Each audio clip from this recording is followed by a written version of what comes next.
मरकस की अंजील 3 बाब 31 आयत से 35 आयत तक।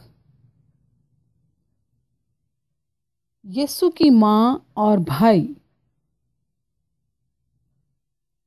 फिर उसकी माँ और उसके भाई आए और बाहर खड़े होकर उसे बुलवा भेजा, और भीड़ उसके आसपास बैठी थी और उन्होंने उससे कहा, देख, तेरी माँ और तेरे भाई बाहर तुझे पूछते हैं। उसने उनको ये जवाब दिया, मेरी माँ और मेरे भाई कौन हैं?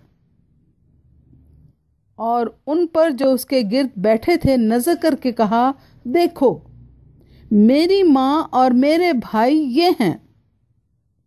क्योंकि जो कोई खुदा की मर्जी पर चले वही मेरा भाई और मेरी बहन और माँ है। कलाम मुकद्दस के पढ़े और सुने जाने पर खुदा की बरकत हो। आमीन।